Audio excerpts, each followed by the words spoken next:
Distracto. Good morning, Caleb. Hey, man, how are you? I am good. It's Wednesday, and it's actually is. Wednesday. We're recording on a Wednesday. It's we've kind of fallen into that routine where we just kind of naturally seem to do that. I like it. It's nice. I'm fresh. I've had coffee.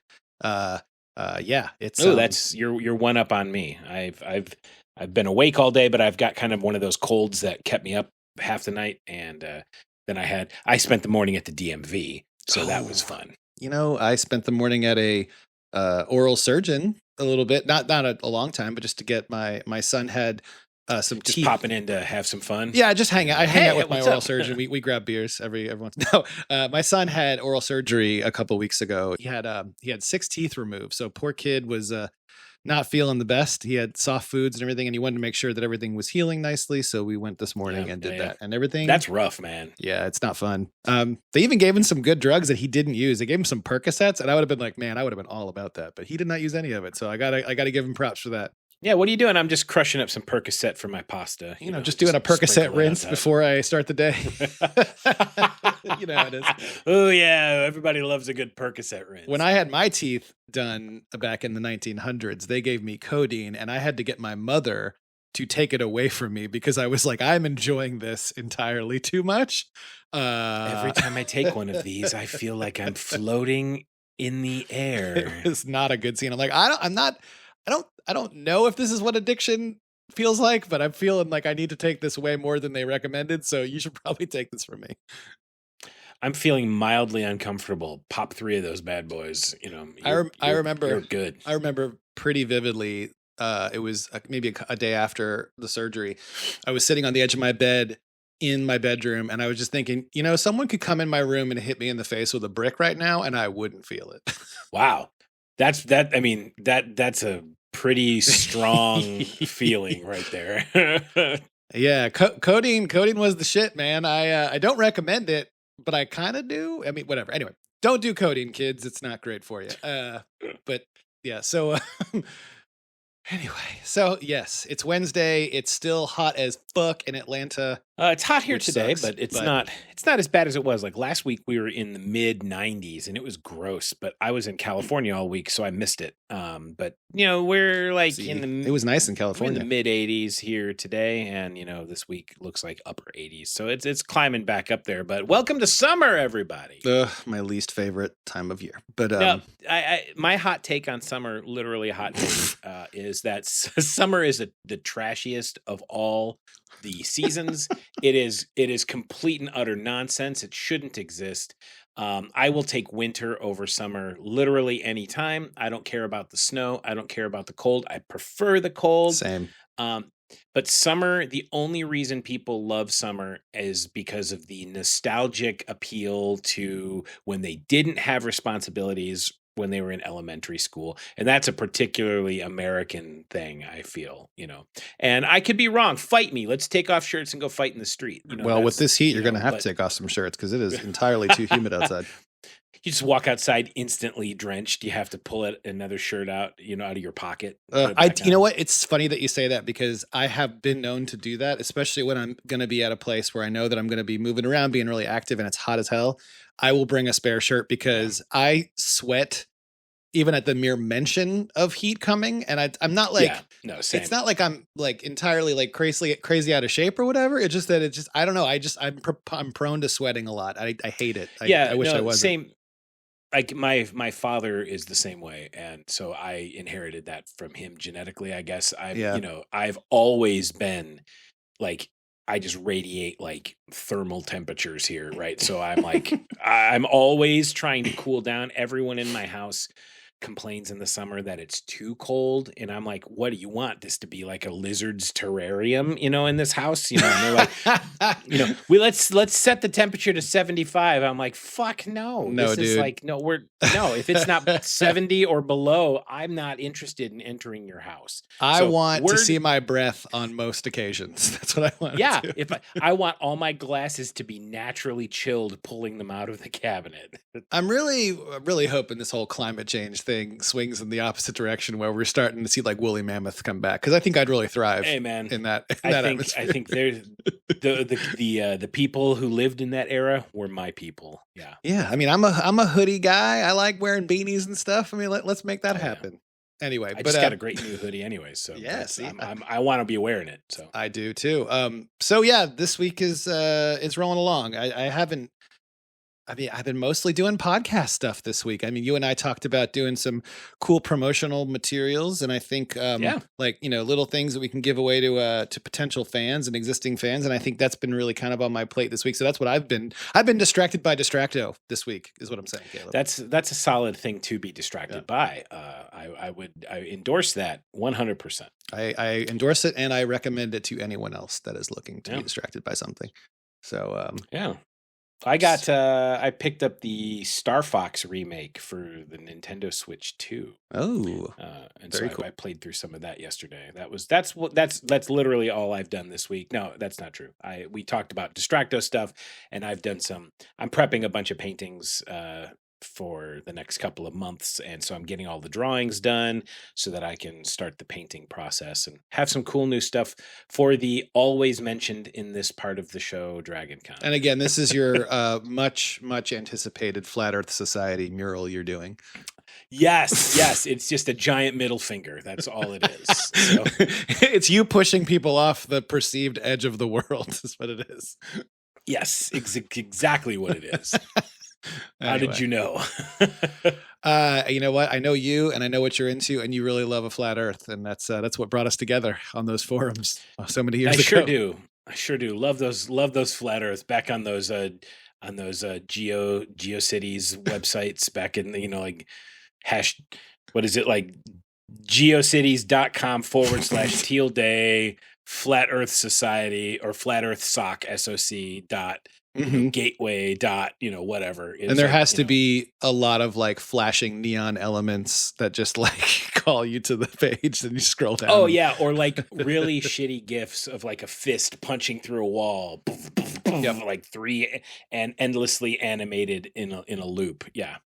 Oh my goodness. Well, okay, guys, this is going to be a different kind of episode today. This is a monumental 10. episode. This is episode 10. We made it to 10 episodes. We made it to double digits. I know. 10, my favorite number. So if anyone is getting ready to some Distracto trivia, 10 is my favorite number. All my passwords are 10. 1 is the loneliest number. 1 is the loneliest number. All your passwords. All of the passwords. So 10 we decided to, and this is alluded to in our early ads for this little venture of ours, we were going to be doing some reviews. And today is that day. We are doing a review of what you might ask, a movie. Of what movie you might ask, Gone with the Wind. No, not that one. Yes. Okay. Wait, I was going to say, don't spoil it. I'm not going to spoil it yet. But so we're going to see how this works. And we have a loosey-goosey sort of structure today. But if you enjoy what we have to offer, then hopefully you will like this as well. So strap in, kids.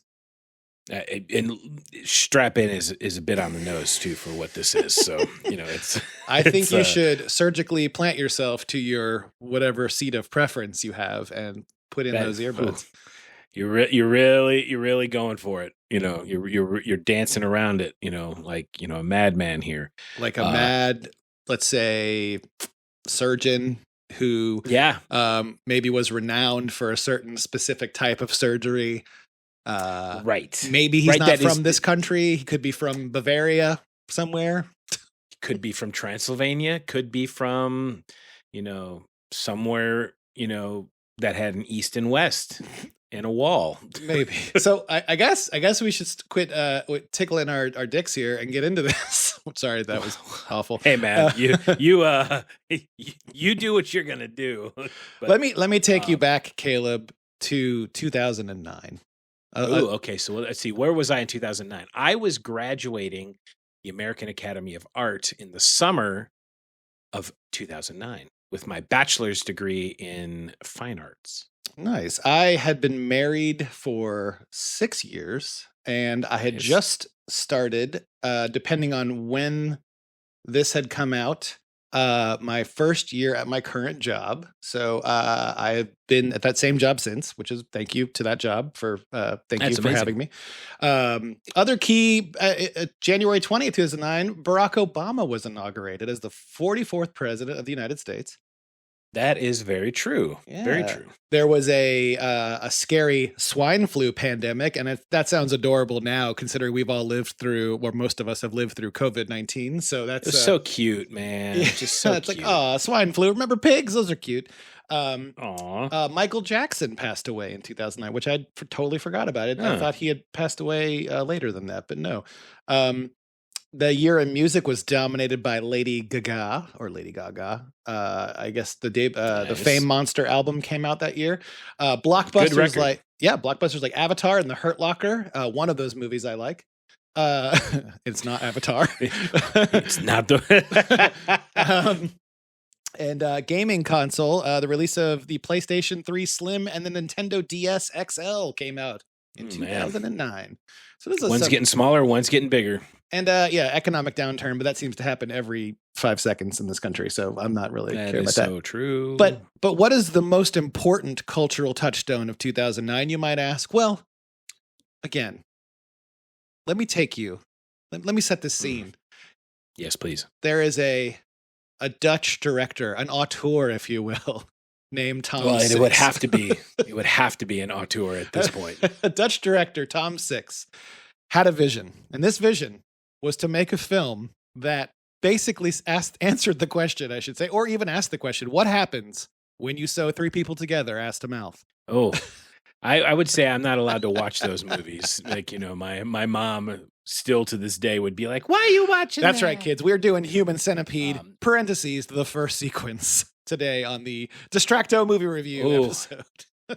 God. Yeah, let's do it. Holy shit, Caleb. I had never seen this movie, and I think we're going to make it a point when we do these reviews to make movies that neither of us have seen if we can. I know our tastes run kind of wild. It might be hard to find sometimes, but this movie is notorious for being disturbing and heavily referenced and just a terrible movie. And well, there was a couple of things right off the bat. Like literally, immediately, I started seeing in the credits, and I was just like, "Oh no!" And we will get into all that, but let me give you a brief rundown for those who are not familiar with Human Centipede. Parentheses, the first sequence. It was released in 2009, and it is a Dutch independent body horror film written, directed, and co-produced by a gentleman by the name of Tom Six, spelled like the number 6. I'm going to give you a loose synopsis of the plot. A crazy German conjoined twin separation specialist, Dr. Heider, wants to surgically connect 3 people, mouth to butt, to mouth, so basically a line of people, causing them to share a digestive system. He accomplishes this by drugging 2 lost American tourists whose car has broken down. The 2 girls, Lindsay and Jenny, arrive at Heider's house after wandering lost in search of help and needing a ride back to their hotel. The doctor drugs them and then tranks the Japanese tourist as well and sews them together, and it ends badly. That's basically my plot of this movie. Ends badly is an understatement. I don't think there's any way to make it less impactful than that. All right, so that's the quick plot of this film, and we both watched. I watched it yesterday, and I think you watched it the day before. You watched it Monday, did you? Or did you watch I watched it. I did watch it yesterday. Okay. I had some work to do in the morning. I went up and I got some lunch, and I came back into my studio and sat on my studio's couch and pulled it up on TV. I was eating lunch, which was an immediate mistake. Oh God, why did you do that? I was, dude. There were so many things in this that I have 2 sheets of notes. 2 like 8.5 by 11 sheets with notes scribbled on it. But I will preface this with this. I don't have a problem with horror movies, and I don't necessarily have a problem with body horror movies. Same. This movie could have been a lot better. It didn't have a sense of humor, which I thought it would. And there was no discernible sense of humor, because I do believe that Tom Six was trying to make a serious horror movie. And sometimes when it fails hard, it's even funnier. But for some reason, this one didn't have any it wasn't funny. There was no levity No, or not at all. like self-acknowledgement of how absolutely ludicrous this whole concept is. I don't want to I didn't say that I expected it to be funny, but I was hoping there would be some funny parts. There really is. No, it would be. I think it would definitely have endeared itself to me in a way that it was unable to. I watched when I was watching this, there were 3 moments where I really contemplated turning it off. Not because the content was too graphic or anything like that. It was just so awful. I could not. I was like, God, how much more time is it? And then I checked the time. I'm like, an hour, only 30 minutes have passed. You know what's so funny? You did the same thing I did. I didn't want to turn it off, but I looked before, and I knew the running time was about an hour and a half. It's 92 minutes. This is the running time of this movie. Which is 92 minutes too long, by the way. Normally, a 90-minute movie, you're thinking like a Pixar film is like 90 minutes because kids don't have a whole lot of attention span, and it goes by pretty quick. And pacing is a huge deal with me when it comes to watching movies or anything like that. I checked the clock many times during this film, and I'm like, wow, we're not even halfway through this thing. Okay. No, it again, 92 minutes, which is, okay, I was harsh. I said it's 92 minutes too long. It's about 90 minutes too long. Right. So I don't know. There's a note that I took in the first 2 minutes and 30 seconds of this film that I was like, okay, so this is what we're getting. Yeah. So hang on. Before we jump into the movie, I want to talk a little bit about people's names, not the characters, but the actual people involved in making this movie. So you have Tom Six, which already sounds like Mick G, or some, or like the music producer Flood, somebody who's got like, or one of the guitarists for Marilyn Manson's band. Right. You got Twiggy Ramirez over here, John 5 and Tom 6, right? The drums or whatever. So you've got like that Tom Six's name. That you've got the main actor. The guy who plays our Dr. What was it? Heiter? Oh, yeah. Dr. Heiter. Dr. Heiter. Yes. His name is Dieter Laser. I know, it's a pretty awesome name. Right? Dieter Laser. But my favorite person involved in this fuck show is the cinematographer. By the way, there's no fucking in this movie. Just not, so you know. So you can watch it with your kids if you want. Yeah. If you want your children to never speak to you again, show them this movie. It was the cinematographer whose name is I'm gonna try to say this without laughing. Goof de Koenig. Yes, I saw that in the opening credits, and I was like, "Is his name Goof? Like, is that maybe it's a Dutch name? I don't know. I've never heard that. It has to be de Koenig or German. Well, Goof. He's definitely but short Goof, for Goof, yeah, Goofta. But what I was like, man, to have your name front and center on this movie must means something. So I decided to look up Goof's IMDb profile to see his body of work. Yeah, it is, and I'm not even joking here. It is predominantly children's cartoon and television. Really? So Goof decided to take a little detour into did not expect extreme body horror for the Human Centipede, which is not the usual body of work that Goof would produce. He made it. Well, Goof. You know what? Yeah. I don't know what to say about Goof, Mr. de Koenig or whatever. That's wild. I had no idea he did. Well, it's funny because it's kind of like, and I'm not comparing the two, but George Miller, the creator and director of all the Mad Max movies, did Babe, Pig in the City. He was responsible for like, I think he did a Penguins movie too, like not March of the Penguins, but something like that. So he did children's movies as well. But then if you look at Fury Road, you're like, holy shit, this is the same guy that did that. Yeah, it's wild, man, because bills. Everybody's got bills, man. We all have to make money. So sometimes, I think you have multiple interests, and so people are complex things. But the juxtaposition of Human Centipede and like German children's television is wild to me. Like, I would love it if if Denmark had their own version of like the Kids' Choice Awards, like Nickelodeon does, and it's like from the director of Human Centipede, and also Happy the Clown Goes to the Market. It's Goof de Koenig. Yeah. Well, So like I was Jesus looking Christ. up, I was trying to find some more information on some of these people that were involved in the movie, and um,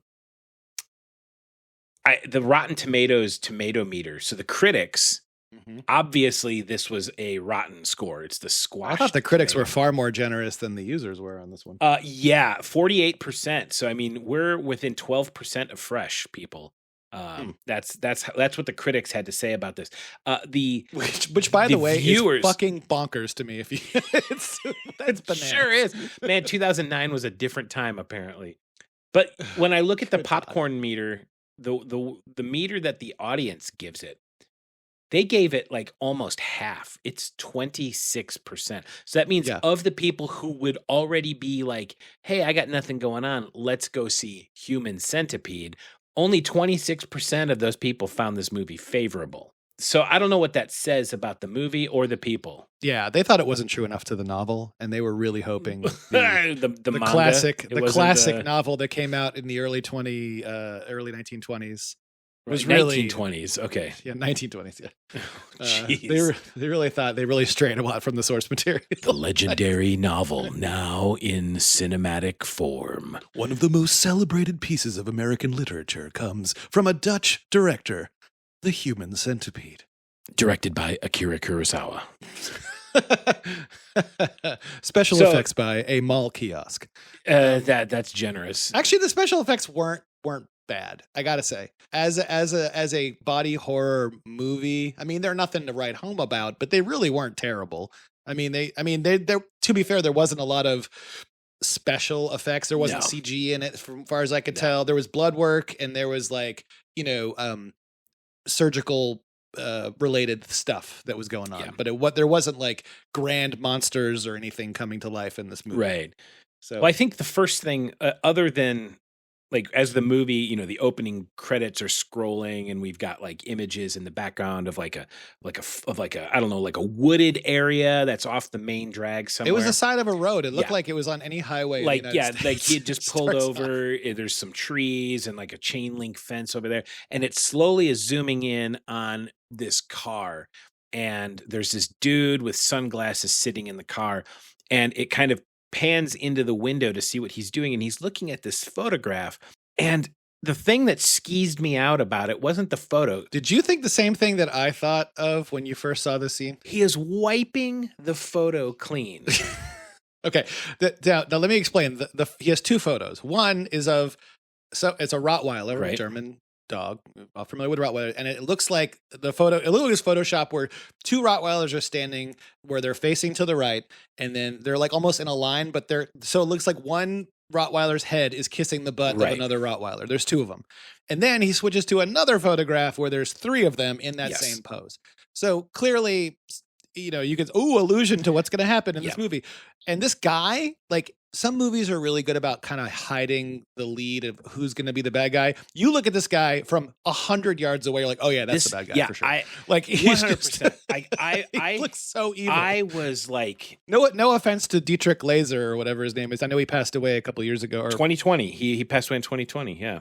So no offense to him as an actor and as a person. I'm sure he's lovely, but he looks evil as fuck in this movie. Well, so I made some notes specifically about him. So first off, he's creepy as heck. I mean, just like, dude, he's got like, he looks like Michael Shannon, but like if someone was an anime villain version of him. Oh, totally. Absolutely. Like, again, no offense to Michael Shannon. I actually like Michael Shannon. He's a good actor.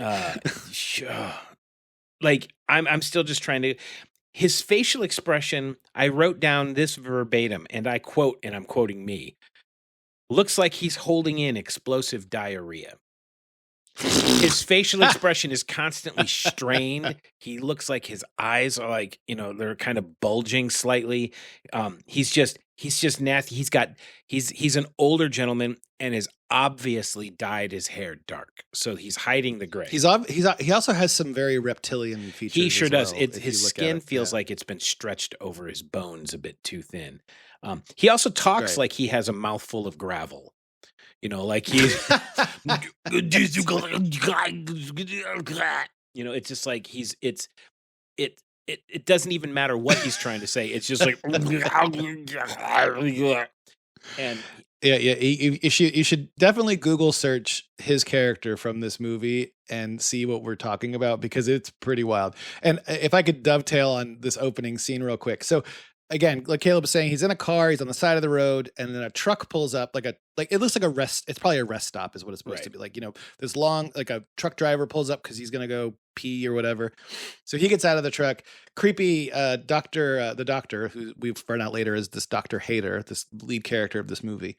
He's looking at his crazy Photoshop dog, which I'm not sure if he was jerking off to them or not. It does imply it. I thought, but he it's was, like, what the hell is but he wiping yeah. it clean for? Like, ew. I don't Like know. he's just got like a little cloth, and he's like he's polishing a photo. And Yeah. Well, he's holding it down by his crotch too, and I'm like, is he fucking like whacking off to this? I don't know what. Anyway, he's doing. so this truck driver pulls up behind him, and he gets out, and he goes to the bathroom. And this guy, and then the doctor, Dr. Hader, Dietrich Laser's character, is looking at him.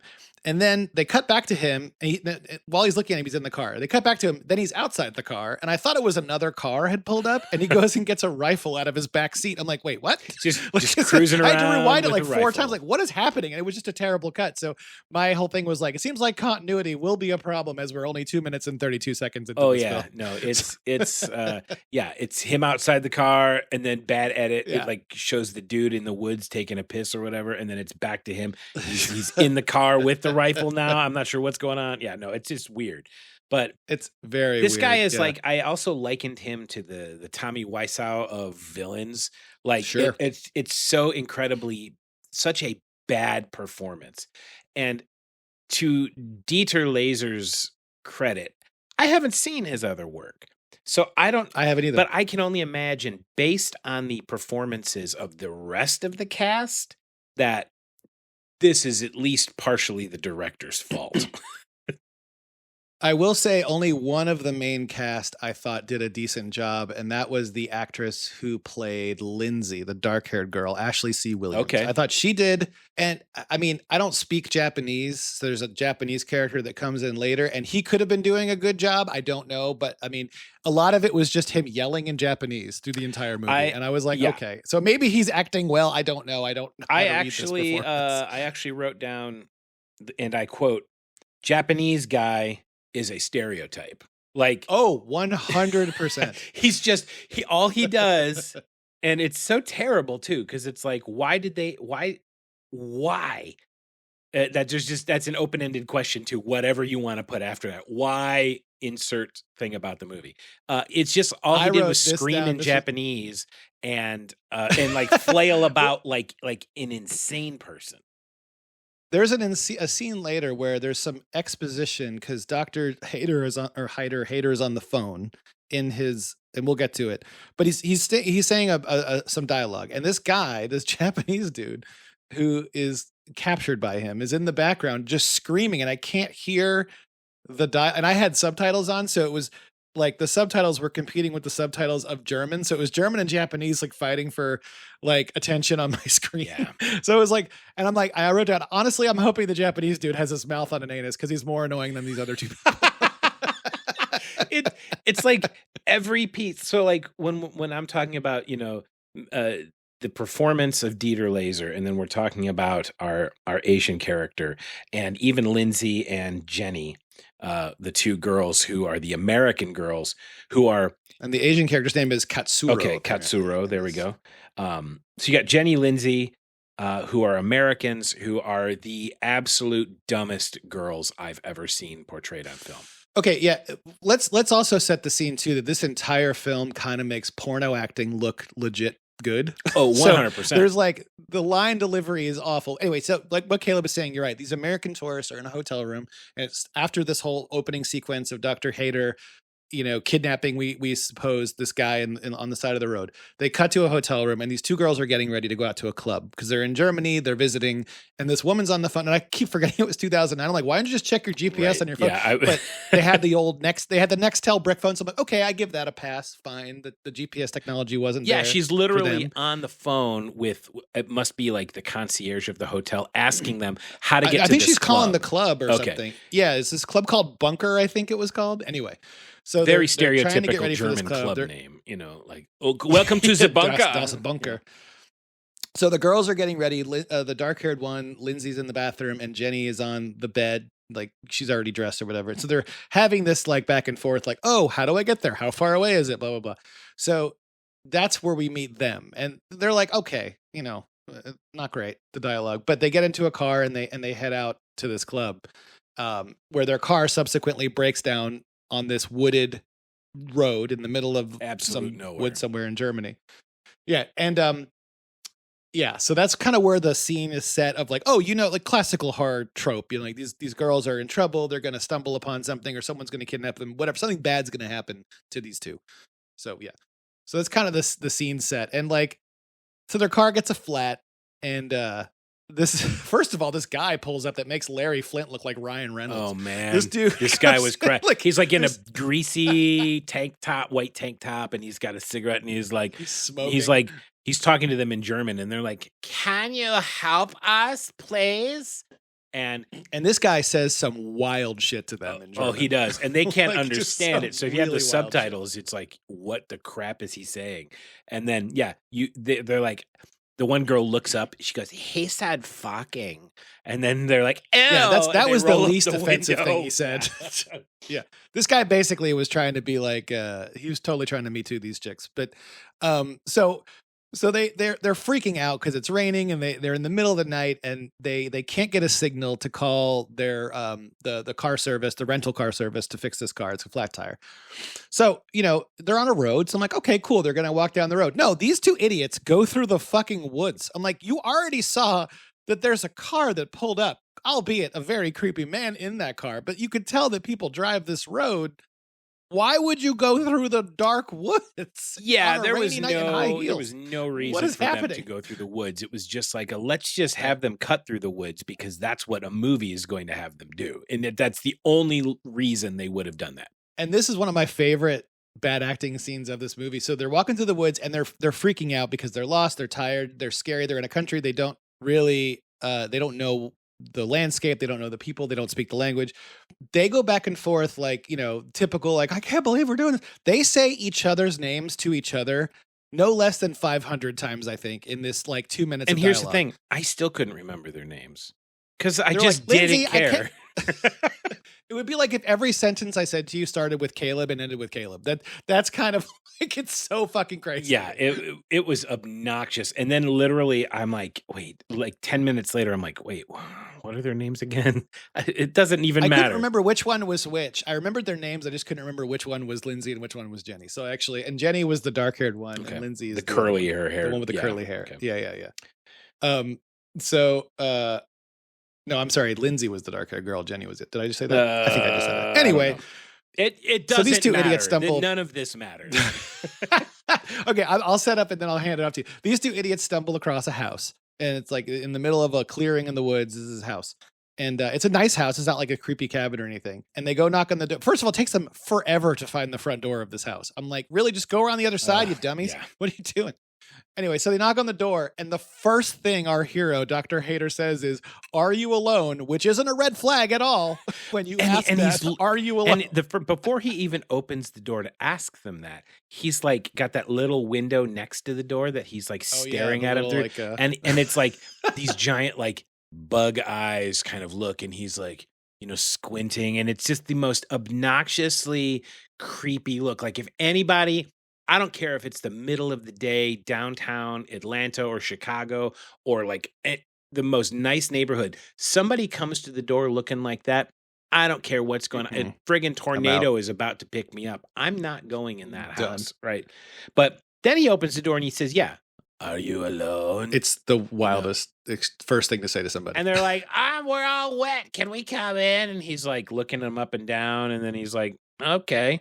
Come on in." I think next time I get a solicitor at my house, I'm going to open the door with, "Are you alone?" There you go. Perfect. You will be visited by the police, but they will be gone. And I want to be holding a picture of conjoined Rottweilers when I say it. So, so yeah, they're at his by house the now. By the way, as they're approaching the house, they do come across a grave marker. Oh, in his yeah, yard. forgot about that. And the grave marker says, "Mein lieber 3 Hund." Mm-hmm. So his dogs. He's buried his dogs in his yard with a carved professional. Oh, it looks nice. It's like a professionally Yeah, done it's this. headstone. Yeah, and they're just friggin' buried in his yard, right? That's not a red flag. No, but then it translates to like my 3 hound or my 3 dog or something. Like Yeah. Mein lieber 3 Hund. My love, my 3 dog. He didn't like come up with a name of it. He's just like, this is 3 of them. I love my dead gay I love my dog. dead 3 dog. Yeah. So yeah, so he lets him in, and his whole house is. And by the way, his house is really nice. Like it's it a nice is, house. but it gives me this red flag because like everything's white. The carpet's white, like the tile floor is white, the walls are white, except for that fucking insane conjoined twin painting that he has in his goddamn living room. Yeah, it's this vile painting behind him, and it takes up the whole wall of these, it's pretty conjoined twins. And the girls are sitting down, and he's like, can I get you something to drink? And so the girls are like, yeah. So he goes away to get them some water, which he drugs because of course he does. But and let me tell you this, I noticed too, he only owns 2 glasses at any one time. So if he goes into his kitchen, because later on the water thing happens later in the movie, when he's visited by a couple other people, and he only has, but there are different size glasses. They're like rocks glasses. The first ones he brings out, but the entire cabinet of drinking glasses, he only has groups of 2. Yep. On an entire shelf by itself. Yep. Which is very weird. So obviously they didn't like stock to make this look like he was a normal human. He's only has 2 glasses. Well, he's clearly a normal human, Caleb, when you answered the door with all you're alone. These are my drug my drug paraphernalia glasses. I use these to drug visitors. So of course he drugs them, and one of the girls spills her drink. And he stands up and just starts swearing at her in German and screaming at her, and both the girls are like, "What is happening?" And then the curly-haired one, Jenny, Lindsay, Monica, whatever her name is. Hey, that's Lindsay. The curly-haired one. Passes out. No, it's the Jenny. So she passes out. And then the other one is like freaking out. So she gets up to leave. He grabs her by the hair and is like dragging her around by her hair, waiting for her to pass out from the drugs, which she does. Yeah, it's like they find out later they give them Rohypnol. So he roofies these girls to get them to drag them down to his lair. Which he does. And then you find out that, hey, there's our truck guy who was pulled over at like the rest stop at the beginning of the movie. He's tied to the bed, and he's got like a metal or a wooden bit in his mouth so he can't scream. And Dr. Hyder here, he's looking at the 2 girls, and then he looks at him, and he comes up to him, and in English, one of the rare times he actually speaks English in the movie, he looks at the guy and he goes, you just don't fit. So I'm going to have to do the logical thing and kill you. And he's like, it's nothing personal. Right. And then, then I noticed what was so friggin' weird about the death is, he's got like an IV in him. So he pushes like air through the IV, and it, guy dies. Oh, is that what he was doing? Yeah. I thought he had put another solution of something. No, it was just an empty tube. Run the syringe into his IV. Yeah. So he just pushes air into it. But while he's pushing the air, Dieter's getting like super close to him, and he's like getting off on it in a weird way, and he's just like, yeah, that's it, okay, yeah, and he's not saying anything, but he's like, yeah, and then he's dead, and he's like, oh yeah, that's it, and it's just like, I mean, so uncomfortably weird, like not in a, oh, that's a horror movie, oh, that's terrible, look what he's doing, look how awful he is. It's just the whole situation. It's so uncomfortable that I can't. It is very. I mean, the guy was not hiding the fact that he was completely unhinged and insane. So, yeah, like I said before, this guy we learned pretty early on that he was a prominent surgeon who specialized in separating conjoined twins. And that was his line? You of know work. how we found out about that though, Brian? He pulls out a fucking PowerPoint presentation. And it gives. That was. He's literally. That was okay. We skipped ahead because then he kidnaps. He disappears for a while, and he comes back with this Japanese tourist named Katsuro. Right. And then so he puts him in the bed, and then he does the thing. But I will say this: another positive thing. His lab really well Oh organized. Like no, I really his lab liked. was like for a home lab. I mean, you would have thought this It was was just a great. hospital because it was like everything was impeccably clean and organized and laid out. He shows up downstairs at first before you see the gurneys that the people are held on, like these hospital beds with the IV, rack and all that. Like I thought he was at a pharmacy. Like I was like, what is happening down here? Like he Welcome has to a pharmacy in his Walgreens. basement. Yeah. Yeah. Can I get you? I was like, as someone who deals with OCD, I was very impressed with his level of organization. It was solid. His work ethic is impeccable. But he's literally got the three people in their beds, and he's now going to explain to them what he wants to do. And so he goes through the whole process of explaining. Wait, but first he wakes them up because they're all drugged, right? Right. So and the way he wakes them up is like a fraternity hazing ritual. What he does is he like slaps the first guy across the face. I thought for a second he was going to Sharpie a dick on his forehead, but he didn't do that. And then the other one, he puts his finger in her mouth, like on her lip, and like lifts her mouth up, like weirdly. Hey, I'm I like, gotta this check is your like teeth. what a 12. This is like what a 12-year-old does to annoy their brother. It's Right. like, what are you doing? And then he pinches one of their noses and then starts slapping him in the face. Like, wake up, wake up. Hey, I want to show you this thing I made. So Wake funny. up, wake up. It's Christmas morning. Yeah. Yeah. He doesn't want to miss his fucking overhead projector presentation of whatever it was. And the drawings that he is not an artist, let me just say. I mean, at least not with pencils, or whatever. He's a much better surgeon than he is an artist. So he's like, then he sits down and in English goes through this monologue, which I was like, ooh, yay, slideshow, about how we're going to join these people. There's a line in this monologue that I have written down because it's my favorite thing ever said in this entire film. I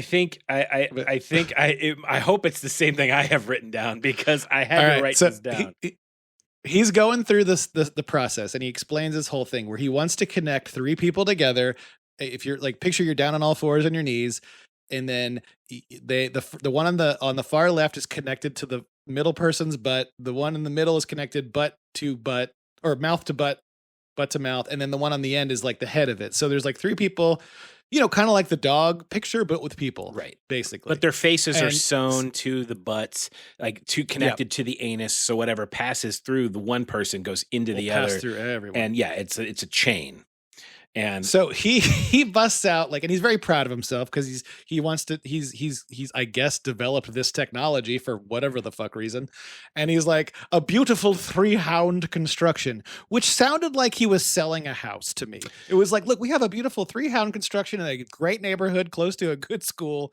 We are ready to move on. Neighbors are great. They keep to themselves. I mean, you can't put a shed in the back because the HOA won't allow it. But yeah, the HOA is a real pill about that. Yeah. You don't want to do the beautiful 3-hound construction.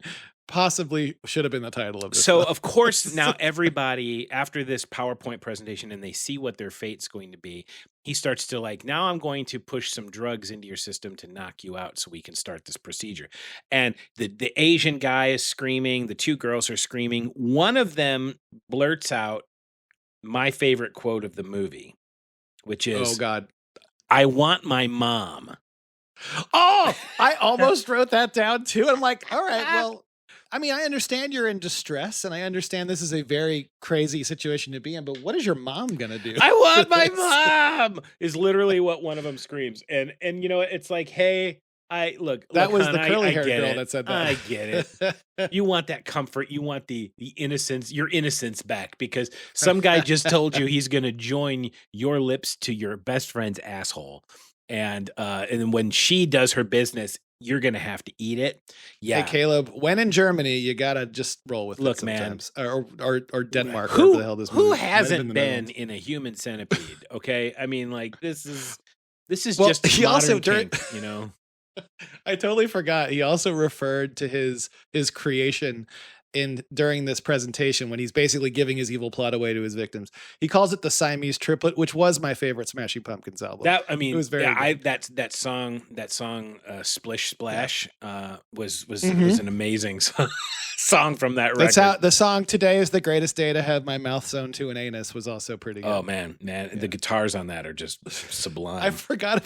I almost wrote down the "I want my mommy" line. I was like, I'm hoping. I think I said. I'm pretty sure Caleb wrote this down.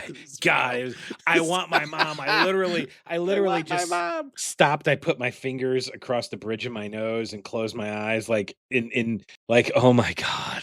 This is so bad. And during this whole like exposition dump that he's doing, the Katsuro, the Japanese guy, is screaming the entire time. Like he's yelling things Bloody at him Mary, the dude. entire He is fucking just time. full tilt, and he is flailing, and his arms and legs, of course, are restrained to the gurney that he's on. So he's just literally like full body convulsing, like there's a chest burster about to come out of him. It is bad. As a fan of movies and trying to find a plot, I was like, dude, chill. I really want to hear what he has to say. Look, this is here? this is the crux of the movie right here. This is where we know as people what he's about to do unequivocally. Right? So so it's also like while he's doing the work, so he drugs them and he's working on that. He has a whole Well, hang on. process. He goes to drug them, but he runs out of drugs before he gets to the last girl. So he's gone. Right, he's like, I'll be right back. I'm going to get more drugs. And he runs off. I got to go down to the old store and pick up some Rohypnol, I guess. Meanwhile, the girl who isn't drugged manages to get herself out of her restraints. And she's looking for a way out. Lindsay escapes. Okay, so she's running upstairs, and she is making all the possible noise a human can make along the way. If there's something to knock over, she does. If there's something to bump into, she does. And she's going the whole time like, like she's not trying to be. And this guy didn't leave the house. He's in it. And his house isn't huge. I mean, it's a decent sized ranch house with like different rooms and stuff in it, but it's not like he's in a mansion or a villa where like he can't hear from one room to another. It's going to be pretty easy to find her. Yeah. So she's running around, and my favorite thing is she finds this room and she goes into it and she locks the door. But I think I wrote this down too. It's one of those weird, like I've got an old timey metal key in an actual lock that's just sitting in the door lock, waiting to be locked. So it's like, it's not like it's part of the handle or another mechanism. It's literally a key in a lock in a bedroom. Right. So she goes in, she shuts the door, she locks it, and she takes the key out of the lock and like throws it on the ground or something. I'm like, well, Caleb, when you buy a 3-hound construction house, that's what you're going to get.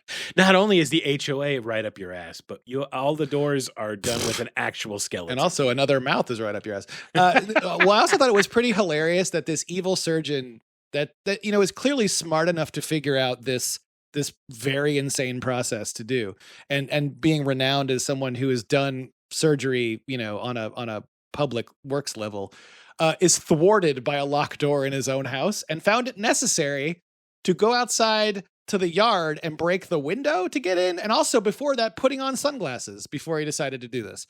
So it was to be fair, it was raining and there was no sun. So I don't know why he did just that. Take the fucking door off the hinges. He's got tools to do shit with. I mean, come on. What are you doing?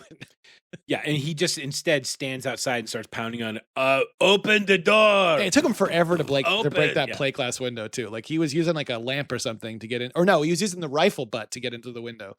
And I was like, what is going on? This is so weird. So Lindsay's in there screaming her head off, not trying to get out of the room that he's breaking into. Or maybe she did. She goes to the door and like can't find the key or something, and she, is trapped in there with him. So it's like he catches her again. Is the moral of that story. He catches her and drags her and her because then Lindsay, she right before she exits, she's in the locked room. Everything's all set. She's like, she's about to walk out and she gets like, the guilty pang, like I'm leaving my friend here. So she goes back downstairs, undoes her friend, and is dragging her like you would if you just like knocked out a bad guy and you're trying to hide the body. Yeah. She's dead weight. So she's dragging completely her drugged. So she can't. And she's just going the whole time. Again, she's just going, all the noise. And all the noise. Of course, he finds her, tranks her with his trank rifle, and then gets them both set back up. Well, was this before or after? Because she had gone into the pool at one point and was trying to get through the pool. And like he puts the pool cover over her, and then like he leaves the room. It's so weird. There are so many extraneous things that the editor should have cut out of this movie, and that there's I don't remember how it fits into it, but she's doing something, and he's got the rifle on her, and she's jumped in the swimming pool, and he can't get her out because I guess he's just not going to go in the pool, and so he's got the rifle pointed at her, and he decides to retract. He's got his nice lab surgery clothes, his evil Doctor Evil lab coat on. Lab coat. Which, by the way, is a pretty cool looking lab coat. Well, he reminded me more of like Dr. Giggles at that point, if you remember that movie, you know. I was thinking Dr. Horrible, like Dr. Horrible sing-along blog, like the one that Neil Patrick Harris wears in it. Yeah. That yes. works. So the chase of this girl around this house it's way too long. Like, I mean, you were able it's like 20 minutes of the movie, and there's no purpose to this other than to chew scenery and to eat up time. Because it's weird. Like, okay, so first of all, these girls basically get themselves caught because they show up at this person's house and don't immediately run away when Creepazoid answers the door. So it's like, all right. So I guess he's kind of like a spider. Like, he just waits for people to show up to do this. But then he comes back with Katsuro. Like, he's clearly hunted him. So maybe he's just really good at hunting guys, I guess. I don't know. But here's the thing too. I don't understand his criteria either. He looks at the... Oh, it was something about tissue. Tissue wasn't right. He's got... other guy. Well, he's got two white girls from America. And then he's got this, this German guy. And he's not even examining the bodies to look at. He just looks at, it's like if it would be like if I was looking at one of these things is not like the other. I've got two pretty girls and one fat, ugly dude. So I'm going to kill the fat, ugly dude, and I'm going to go find, in my mind, he's going to find another white girl or another girl to replace him with. But no, he comes back with an Asian dude. And it would have made more sense if he was just targeting tourists. But yeah, the whole opening sequence, and we don't really get to hear we hear the German guy speak a little bit, but we presuppose that he is a local. Like, he does not a tourist, I don't think. So, no. So anyway, yeah, it's pretty wild. So yeah, Lindsay and Jenny are back in the bed again. And I also made the comment that during this whole process, and he was very excited during our little presentation that we sat through, despite all the yelling from Katsuro, that yep. While he's doing the work, he doesn't look like he enjoys it. And I was like, I thought he'd love this shit. Like, what's going on? Well, see, what was funny to me is he's got to, of course, and bear with me here. I'm going to try and not describe it graphically. But what he's basically doing is he has to cut flaps out of the ass meat. Yeah. And he's going to like cut off part of their faces, and he's going to attach that so that there's a perfect union of ass to mouth.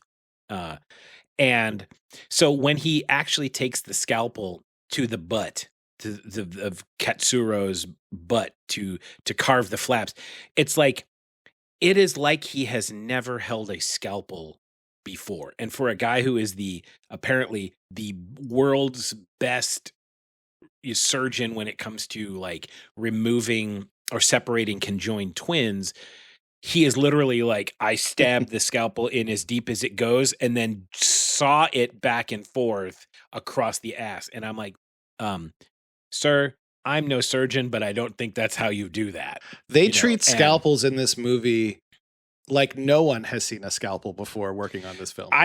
I wrote down, because at the end of the movie, he's been injured and he's running and he's pulling himself along the ground. Oh yeah, that's a whole other. We'll get into that. Well, yeah, but I wrote down. I noticed it was so prevalent how badly he's holding this scalpel that I wrote that he holds the scalpel like Danny Trejo texts in Machete.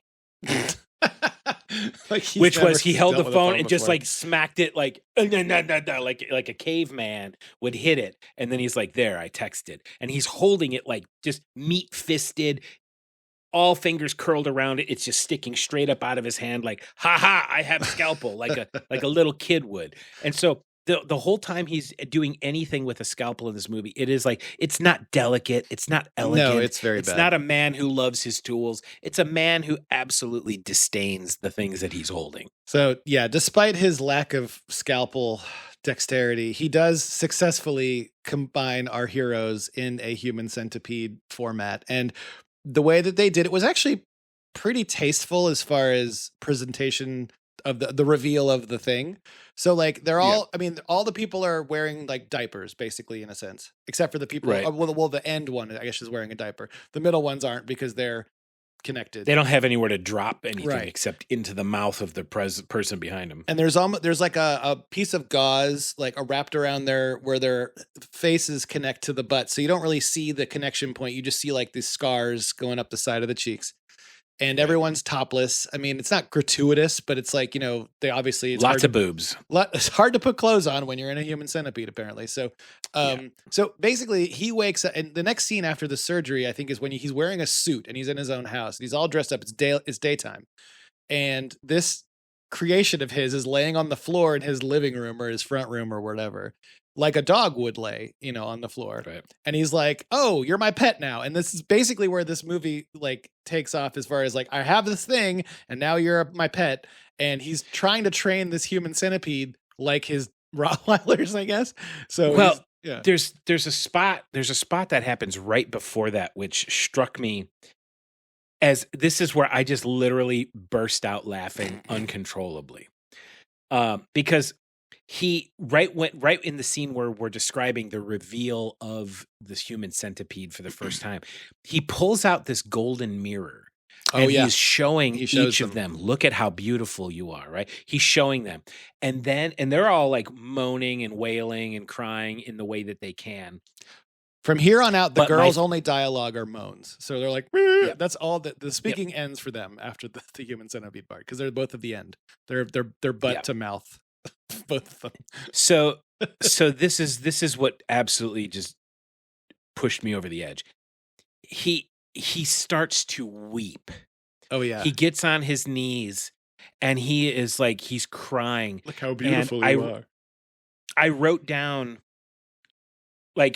the words, "Yay, I did it." Like, he's like, "Yes, I did it." And he's like clenching his fist and he's grabbing his shirt and he's pulling on it. And he's like, I can't believe it worked. I did it. And this is like, it's like something, it felt so much like something Patrick Bateman would have done in American Psycho, while he's like banging the one hooker and looking at himself in the mirror. And he's like, "Yeah, I'm fucking sexy." Right. This is this is the equivalent.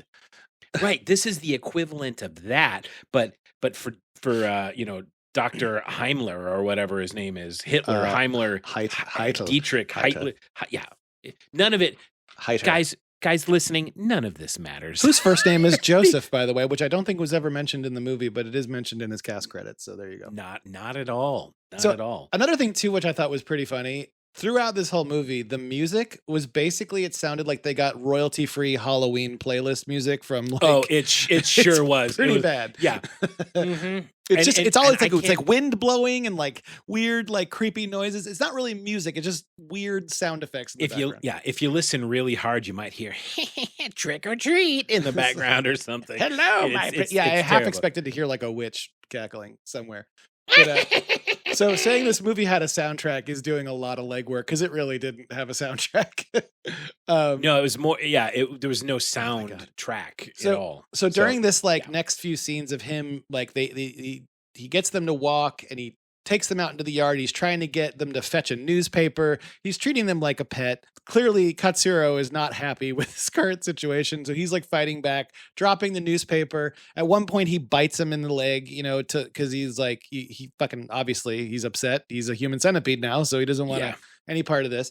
And so, oh man, Dr. Hyder is like legitimately like confused and hurt, is like, "Hey, why is this happening? Like, I did you a favor. I made you this thing." So he gets very upset. Look how pretty you are, and this is how you treat me. And locks him in this cage, which I guess he had custom made, because I own several dog cages and none of them are that long for that. No, you don't find cages like that. That's like a tiger cage. That's like something like you would have to know how big the animal is, kind of thing. And he just, I guess, guesstimated how long his human centipede would be. So yeah, I don't know. I like a vision of him, or a scene of him like calling different pet stores, like, "No, I need it longer than that. Do you have one for like that's really long, like an alligator, maybe like long for something like that?" For 3 hounds, I need one for 3 hounds. Yes. Yeah. He also makes several mentions. Like he mentioned earlier that he hates people. Like he said, I forget who he said it to, but he said he hates people. Okay, so so what ends up happening, and I can't remember because to be fair, I wasn't really paying attention at this point. There gets a point where there's a lot of subtle intricacies in the plot, Caleb. No, I'm just kidding. Yeah, I know, right? There's a point where somehow these 2 detectives show up at his door. Oh wait, I can't remember how that happened. I just wanted to say real quick, when he said he didn't like people, he also clearly loves dogs and centipedes, but I don't think he knows the difference between what they are supposed to be. No, he clearly has never seen an actual animal. So except his dogs. Except his 3 dog. So yeah, the worst cops ever show up. Go ahead. They're terrible. Yeah, they are literally, and that's what I've written down. Like the absolute terrible detectives show up. Oh, also, I don't think the doctor has ever heard what a chicken sounds like, because there's a scene where he's talking to the human centipede out in the yard, and he makes what I think he thinks a chicken sounds like, and it reminded me of Arrested Development when they were all trying to mimic a chicken and they couldn't. It was the weirdest noise I've ever heard associated with poultry in my entire life, and I was like, "What is happening right now?" It's definitely not an animal noise from this earth. Anyway, intro the cops. But that's the cops. Yeah, so no, these crazy. cops show up and they are just like, one of them's the nice cop sitting there and doing all the work. Like, oh, where I don't think the other one says anything, does he? Yeah, Voller, the other there's one, 2 cops, Voller, and I forget the other guy's name. Yeah, again, none of it matters. Yeah. He's just not talking. The other one's talking, and that's when he makes the comment about how he doesn't like people. Oh, okay. So they ask him, cops. Why are you there? Yeah, because they're literally the only other people in the movie. And so the cops are like, "Hey, do you mind if we poke around a little bit?" And he's like, "Sure." So they poke around. They don't really see anything, and they leave. Well, no, they ask him about the lab, and he says, "You're not going down there without a warrant." He says to them. Oh, that's right. That's right. Excuse me. Which, by the way to incriminate yourself, because he's like, "Can we go downstairs?" Absolutely not. Like, that's okay. Super red flag for that. And the cops did the right thing. He's like, "We can have a warrant in 15 minutes." I'm like, well, that makes sense, because this guy clearly is guilty. Like, he just basically said, and now he knows that they have 15 minutes to clean up his mess. Yeah, he's like, I don't want you to see what's in my crazy murder basement. So. Right, so he brings back drugged water. He's going to offer them water. Which, by the way, 2 glasses at any one time. There are 2 glasses in his cabinet. Different size glasses, just 2. Again, they're his drug glasses. So he brings it back, and one of them drops the glass, and so he goes to clean it up. And in the process, he's like, I'm gonna inject these cops because we didn't get enough water in them.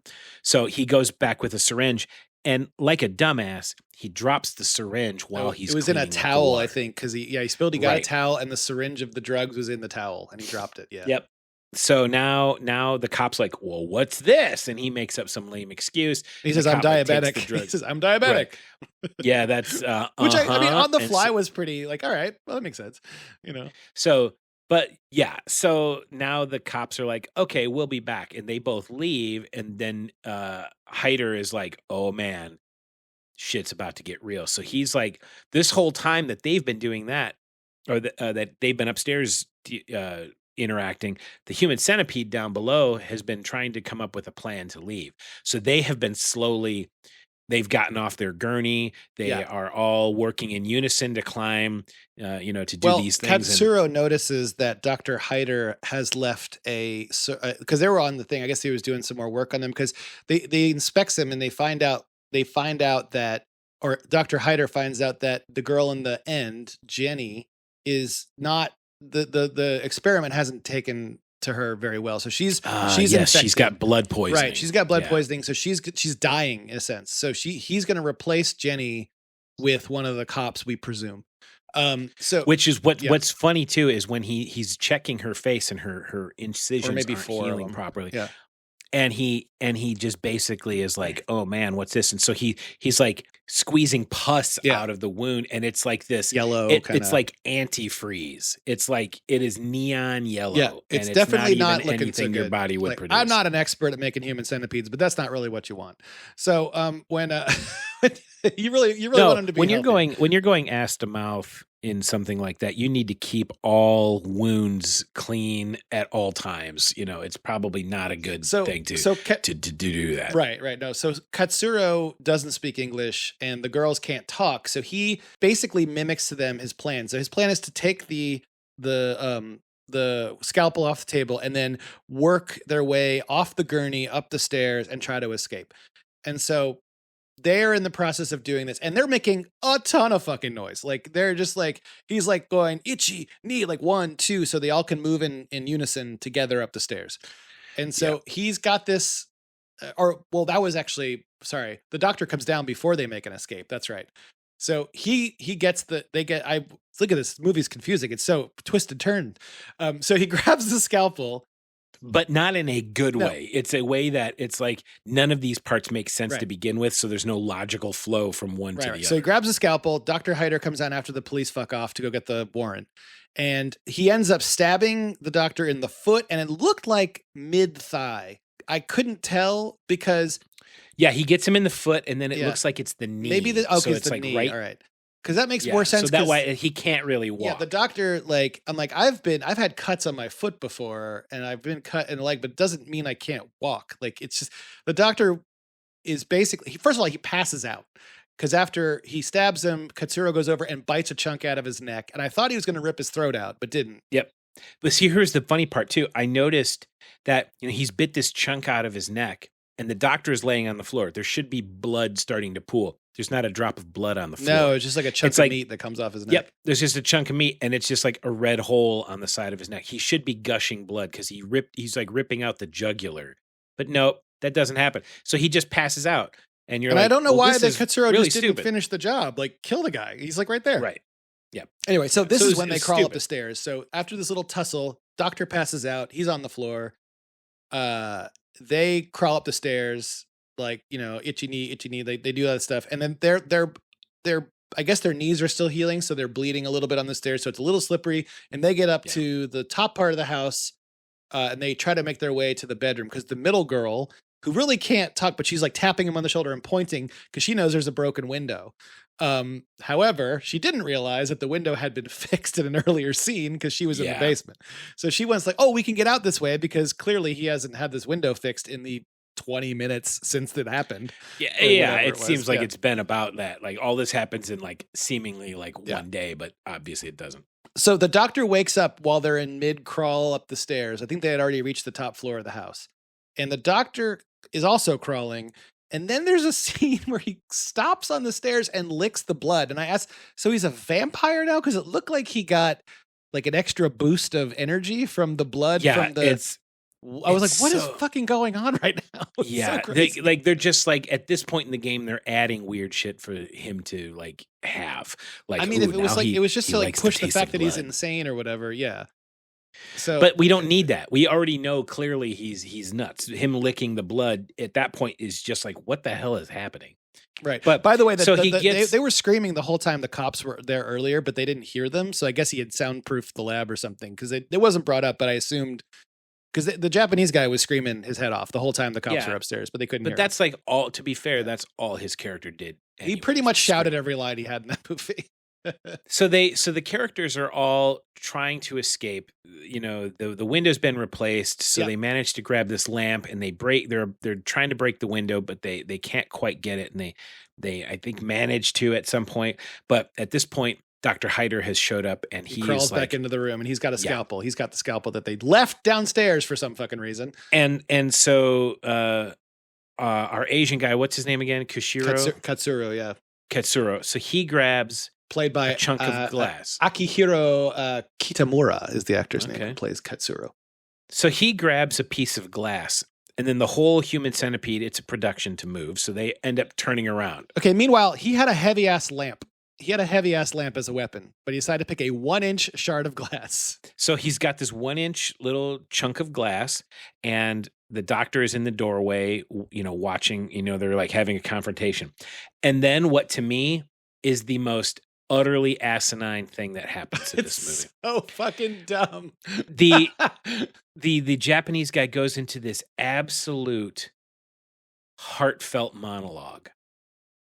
And to be fair, it's the only character development we really get in the entire film. Like, it's the only character development. And again, I'm not watching this with subtitles, and so none of it's translated, even in the movie. Like, if you oh really okay, so you don't know what he says? I don't know what he says, so please don't tell me because I like what I think he's saying better in my head, which I have no idea. I can tell you what he says. No, please don't. But the point is it's like a 3-minute shot of him, like, pouring his heart out. Like, I imagine he's saying things like, I was once a man. I had dignity. I had this, I had that. And then, but now look, I've got these two white chicks from America strapped to my ass. And this is what I have to deal with. And I can't deal with this. And so what he does is after this, and then meanwhile, Goof de Koenig is getting tasteful shots of boobs and faces sewn to asses. Like, so, and the music turns into this like Jerry Maguire, You Had Me at Hello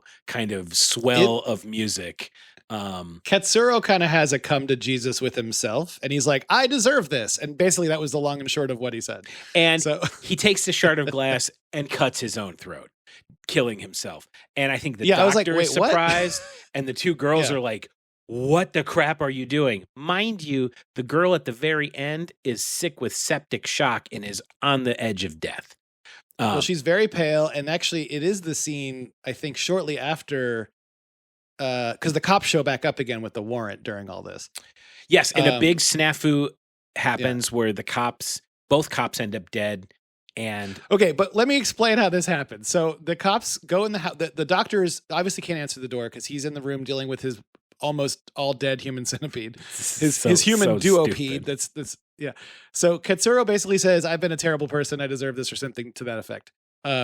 And kills himself, which I thought was like, all right, which is wildly different from what I thought he was saying. So, well, I mean, it was like, I don't know where this came from because you didn't really get a sense of like that he was a bad person, but whatever.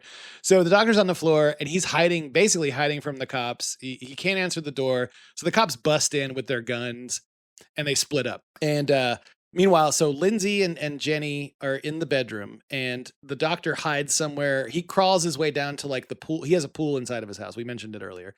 So he goes into his pool room, his indoor pool. And the cop number one is like going through and he finds his way down to the lab and he's like, oh, fuck, this guy's been doing experiments on people. He sees the gurneys. He sees like, the stuff that is all left about. The other cop is off screen and you hear him like, you see him creeping around and then you don't see him for a while. And then you hear a gunshot. You're like, oh, okay.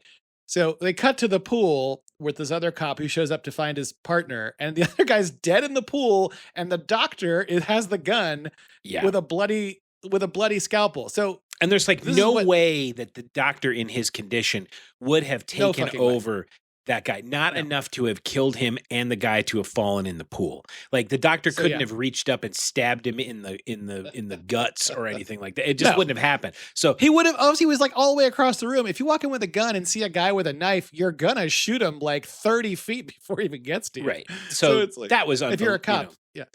So cop number two, the lead cop, goes in and he's like, no, my partner. And he gets shot a couple times in the gut by Dr. Hyder.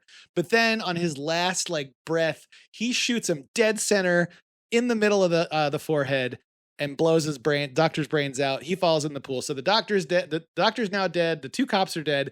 And Lindsay and Jenny, who is now dead because she dies from her septic, whatever, is in the fucking bedroom.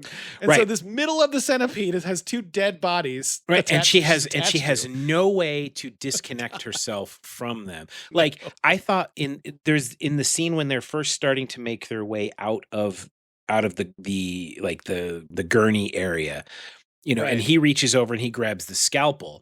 I'm thinking he's going to do what we know they need to do, which is to separate themselves. He's gonna. I thought that at first too. And, like, I thought he was because he looked at the board with all the diagrams on. He was like, "Oh, I could do this." Yes, but no. Instead, they all must have to fall off the gurney because they can't really walk. They can't stand up. Yeah, they don't. So their knees are surgically, so they can't bend them back to straight. Right. So they're.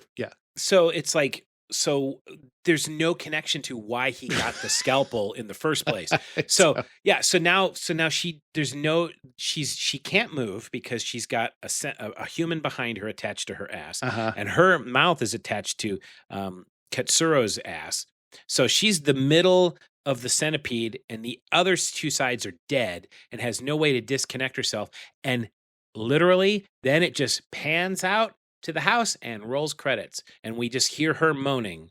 Like now, the only thing I did see, my subtitles did say sirens in the distance, so I don't know if I didn't hear them. I just saw the subtitles because when it plays us that there's music playing, it did say distant sirens. So I guess there was supposed to be cops or something on the way. Okay, But because it was not made interestingly, clear in the movie at all. no, not at all. Because I was doing some looking up of like stuff on the human centipede, and one of the things, I type into the search engine, human centipede, and then it comes up with a list of, like questions people asked about Sure. it that you could click How on. did it end? And one of them was like, did the girl survive at the end of human centipede? And it's basically the internet consensus is it's open-ended. Nobody knows. Nobody ever mentions in those questions that the subtitles say sirens in the distance. Or Mine, distant sirens. I could go back and look. I watched it on Shudder, so I did a free trial of Shudder because I wasn't about to pay for this movie. So I went in and that's more than fair. I did a free trial on Shudder, and in that I could have sworn I'll have to go back, and if I do it, I'll screenshot it or something. And it did say, I thought it said sirens in the distance, but it doesn't matter because you couldn't hear them anyway, like in the Right. movie. But So, so I mean, so that's yeah. it's entirely possible that's So I do think the Oscar for best death scene while going ass to mouth should go to the curly haired girl, Jenny. I think she did a really great job. Ugh. I mean, there was also one scene that we skipped over. So during the dog training session, we presume it takes place over a couple of days where he's trying to like acclimate the human centipede to how his Rottweilers were or whatever. So there's a scene where, of course, like, because it's on, everybody thinks about it. It's like, oh, when one of them poops, the one in the front poops, the other ones are going to have to eat it. So he feeds the Katsuro out of a dog dish, and I don't know what he's giving him, some kind of meat or whatever. Right. And so he does get fed, and then later on in Japanese he says, "I'm so sorry and forgive me," because he has to poop. And who hasn't said that when they had a rough night of something? I'm so sorry. I've only been fed cubed meat out of a dog bowl, and for like 3 days now. So this is going to be a hard poop, man. That's going to be like one of those like GLP-1 once a week dumps that you take. Like your poor body hasn't pooped in like 7 days, and it is the biggest, fattest, and hardest thing on earth. Because you're not taking a fiber pill, so it's building up.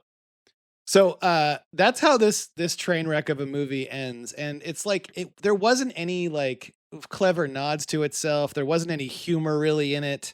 It was just a bad movie. Like, I'm glad that it exists. I am, because it's so fucking crazy, and it's definitely a cultural touchstone, or has become notorious for being one. But it's just like there was no joy whatever made in this movie at all. This was a joyless film. Like you couldn't even, like, even the director who and writers and the people involved in this, even they hated it. Like they're doing it almost maybe out of spite, or they're matching Dieter Laser's energy, because that dude just looks like a miserable fucker. Dude. Like just 100%. And God rest him. I don't want to speak ill of the dead. But like I'm looking at the photos of the cast and crew on it seemed like Tomatoes. He had the most experience of an actor, so I guess Tom Six was like, just do it however you see it being done. Right. But speaking of Tom Six, I'm looking at the cast and crew pictures here, and Tom Six in the photo they have here is dressed in like a white suit. He looks like a young John Waters. I have him in a cowboy hat in my picture on Wikipedia. Well, he's got that white cowboy hat, the pencil thin mustache, but he's real thin and kind of like what I assume would be tall and gaunt, kind of looking based on that photo. But yeah, he looks like a young John Waters. I see what you're looking at. Yeah, he does look like a young John Waters in this one. Yeah, and crazy. So it's just weird. But I'm a couple of the reviews that I'm looking at, seeing here, that are like, here's a half a star from Sonia F on Rotten Tomatoes. It says, hey, this movie is horrific and pure evil. Words cannot describe just how much this makes me sick. And then she goes into saying how the writer is just as creepy as he seems. From seeing this movie, I know this writer is a deranged psychopath. Like, she's just writing how she feels. There's not any real truth to any of this. But man, it's like, I've watched many horror movies, says Chesaka J, who gave it 2.5 stars. And I seek out the ones that are more disturbing and sickening, or realistic versus cliche. So she thought this would be a good movie, and apparently it's not. Well, I liked the fact that it wasn't supernatural. It does seem like something that could be conceived and done by like an unhinged surgical person, like it does seem like it's rooted in reality of that kind of thing. I mean, whether these people would survive or not is obviously not probably great. Anyway, so I did like that, but overall, yeah, joyless, kind of dumb. This was released August 30th of 2009, and the budget was 1.6 million. Apparently the box office was only 352,161. This is from Wikipedia. Well, I think the most of the budget of that film was spent on the pool, which was completely ruined by the end of the movie. Yeah. That pool was destroyed. So, well, this movie certainly made me nervous to try a threesome. I don't know if I'm ready for that kind of commitment. So there when are everybody's going ass to mouth, that's you just need to communicate better. There are two more of these films which I have not watched. Tom Six has made Human Centipede 2 full sequence and the Human Centipede 3 final sequence. Now, one of them is about, I don't think, obviously the doctor isn't, I don't think he appears in the second one, but for some reason I think he has a credit in the third one. So I don't know if it's a flashback or whatever. Who knows? Although Tom Six openly stated that he viewed the Human Centipede as a trilogy, this is a quote from an article in Bloody Disgusting, that if he had to make a fourth installment, he did have some ideas. Six said, and I quote, "If I had to make a fourth one, I might do it in 20 years from now. Who knows? It would be about connecting all starving Africans on the African continent done by a charity organization to solve the hunger problem. Or about aliens connecting the whole human race." What the fuck? The fuck are you talking about? Okay, so like my favorite part about I'm just looking at the IMDb search for these movies. So you've got Human Centipede first sequence, 2009. It got a 4.4 stars average rating, right? And it got a Metascore of 33. When you go to the Human Centipede 2 in 2011, we've got a lower average star of 3.8 as opposed to 4.4. The Metascore dropped in half. Now it's 17. By the time you get to Human Centipede 3, we have a 2.7 average star rating, and the Metascore is 5. So who'd have thought the Human Centipede franchise would have diminishing returns? Is what I thought. It gets worse as they go, just like if you're in the chain. It's worse the farther down the chain you are. So I did, yeah. I don't recommend seeing this film. I mean, basically, we've done you a favor, so you don't have to see this movie if you don't wish to. But it has survived through pop culture references, and I did mark down a few because it is like, it's so bad. And it's not even so bad it's good. It's just so bad it's notoriously bad. Yeah, like I'm okay with watching a bad movie if it's still entertaining. This didn't even entertain me. It was I was waiting for it to be over. I literally, again, I 3 separate times went, God, do I just want to pause this and read a synopsis? But no, for everyone here and for respect for the idea of what we were trying to do, I powered through. So, here we are. I can only imagine what the watch parties were for the actors involved. Like, hey, Mom, I got a part in a movie. Well, it's an independent Dutch film.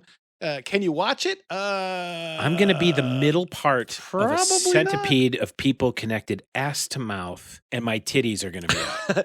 Yeah, I mean, and honestly, the nudity was pretty tastefully done. As far it was never gratuitous. Yeah, it was never gratuitous. They never over sexualized anybody in this film. There's no sexualization of anything. No. There was the girls weren't like scantily clad bimbos. Well, except maybe those dog photos in the beginning. The dog, they were pretty. I mean, PETA's going to be writing them a letter.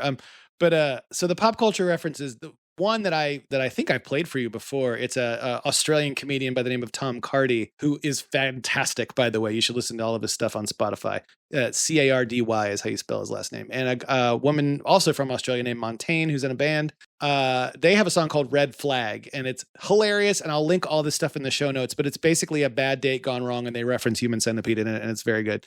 Nice. They did a South Park episode in season 15, episode 1 called The Human Centipede, wherein Kyle doesn't read the terms and conditions when agreeing to download the latest iTunes update, and unbeknownst to him, it signs him up to be part of this experiment where he is connected ass to mouth by a guy with an iPad in the front of his face. So it's like this Human Centipede iPad thing that evil Steve Jobs was doing in this episode. I mean that's fair. Right, and I have the link to the description. Then there's the Human Centipede Christmas Christmas cards, which you might have said, which basically is exactly Human as it sounds. centipede. Yeah, I've seen these before. It's basically a group of 5 Santas, ass to mouth, called the Human Centipede. I love it. You can buy them as Christmas cards. That's even better. Like Redbubble or something. Well, you know what? My son sent me a GIF the other day, or not even a GIF. It was just a YouTube video where it was like Human Centipede, but it was houseflies, and it was like connecting a bunch of them, feeding them a wick. So, and then lighting it up like a firecracker, and it burns them, and it was animated or whatever, and it was absolutely ridiculous. That's so funny. Yeah, and That's it's great. like you feed them all this stuff, and then put a wick in it, and the first one will eat it and pass it through the rest of them, and then you just light the first one. And I was like, this is absolutely horrible. But that's amazing. Yeah, I was like, good God. Conan O'Brien also had a reoccurring bit on his late night show in, I want to say it was 2014 or maybe 2012. It was called the Human Centipede Menorah, which he would bring out during Hanukkah, and they would have these people like dressed in lycra that were all connected, and he would light the candles of them. So he would, again, I'll link to the YouTube links to this. You can watch it. Beavis and Butthead, during their 2011 revival, they had a segment called Beavis and Butthead Cinema Classics, and they review Human Centipede. I didn't watch the whole thing, but this was in season 8 of the revival that's starting in 2011, called Dumb Design is the name of the episode. And there's a YouTube link to that too. Deadpool 2 in 2018, Wade Wilson remarks, and I'll quote here, "In every film, there's a moment where the hero hits rock bottom. In Cool Runnings, it was when John Candy's prize bobsled broke. In Human Centipede, it was when those people signed on to be in that movie." So there's no joke. There's no doubt about that. I don't know if these poor girls or our Japanese actor or anyone did anything after that. I didn't Japanese bother actor, checking. What's his? I said his name earlier. He was in. I think he was a writer on the show Heroes, from what I saw. Wow, he glowed up, man. Yeah. I mean, well, no, technically that was before Human Centipede. I think he has some credits. The only one with a lot of credits was our Dieter Laser, main actor guy. He had a lot of credits, and mostly German films, and I think he played the bad guy in a majority of them. In 2023, the Human Centipede musical parody was performed in Brisbane and Melbourne in Australia with a book by Liam Hartley and Oliver Catton. And there's actually a YouTube link to, I believe, the entire play and segments on YouTube. So I'll link you that in the show notes. I'm definitely going to have to look up the book on that, because the book is what they refer to in music. They're the ones who wrote the actual music for it. So when you hear it, like the book by, that means that's who did the music. The music of the play, the musical itself. Yes. Right. So I'm going to have apparently it was pretty popular. Apparently people really liked it. It was well received as a musical parody. And of course, you haven't broke into pop culture or the zeitgeist unless there is a porn parody made of this, and there is, which I kind of want to watch. It's called The Human Sexipede, released in September of 2010. Interesting. It stars Tom Byron as Heiter, who joined 3 people, mouth to genitals, and there is a poster that I have linked on the thing. So it looks the doctor in the porn looks a lot more attractive than the doctor in the movie itself. Oof. It was directed by Leroy Myers, and it was a porn parody. The Human Directed by Leroy Jenkins. Leroy Jenkins. So that's The Human Centipede, and that's a movie that I never have to watch again, thankfully. No, and I will turn down every opportunity that comes my way to watch it again. I would say that Malort is better than The Human Centipede. 100%. There's a guy I follow on Instagram who plays music, and he says, "Is Malort better or worse than this song?" And I'm I'm totally copying his little steez here. I do think Malort is way better than Human Centipede. So. 100%. I will cheers to that. It is not a good film, guys. Don't really. I don't know what else to say. The best part about it is how nice his house is. He has a very nice house, minus the disturbing artwork, but it is a very nice house. Yes, and the pool is exceptional, but again, like I said, it's ruined by the end of the show. So, and it all looks like it was shot on like a digicam, really cheaply done. So there's not any like steady 8. Yeah, that's about it. Yeah, it's a thing that happened in 2009 and made Tom Six briefly famous for 5 minutes or whatever. So hey, this was fun. We're gonna do more of these reviews. Hopefully, not about these movies necessarily. No. I mean, I think the idea is something that neither you or I have seen, so that we're like really just kind of vibing on the audaciousness of whatever we just watched. And it could be comedy, it could be sci-fi, it could be horror, it could be a classic that we've never actually gotten around, because there's been a criminal amount of classic movies that I have not gotten around to seeing. But I would prefer it to be kind of on the funny side, because, talking about like, Citizen Kane probably wouldn't be as interesting as, this. Rosebud. What was Rosebud? But anyway, this was 92 minutes that seemed like it was several hours longer than that. So. What's funny is this, we are approaching the 90-minute mark of the podcast. So we have talked about, again, and I said 90 minutes too long. We've hit the 90-minute mark. There's, so there's some symmetry. There's some complete, closing of the circle.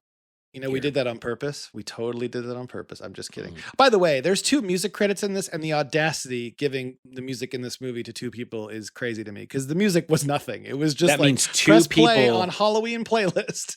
That means 2 people were responsible for that travesty. You can't even blame one person. Jesus Christ. Well, hey, guys out there in Distracto land, we really thank you again for everything, listening, talking about the podcast. I've gotten a couple calls from people that have listened that gave us some very nice compliments. So thank you so much for that. Please tell your friends, please tell your family if they like hearing our crazy stuff that we talk about. We could really use the exposure. So thanks. Absolutely. And to people that are already listening, we really appreciate it, guys. We love you. Thank you so much for listening. Yeah, we love you. Thank you. And we'll be back to our normal format, I guess, next week. Episode 11? That sounds about right. I don't know. Yeah, but we're gonna do. I think coming up we have a guest of some kind coming on the show, so that'll be fun. That'll be fun to see how the third dynamic works. We were talking about threesomes earlier. This will be our first threesome. Yeah, it'll be a human centipede of podcasting. Oh, so God. that'll be great. No thanks. I'm going to be absent that episode. You guys can handle it. Oh no, it'll be interesting. I think it'll be fun, and we hope to do more fun stuff like this.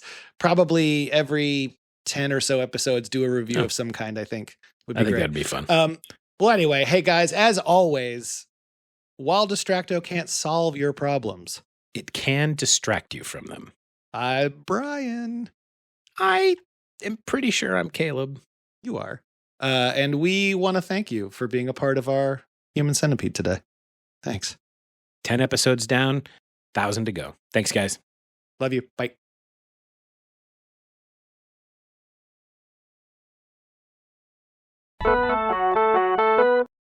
Hey, you there! Do you feel bored? Restless? Searching for a brief moment of escape from the nightmare hellscape our daily lives have become?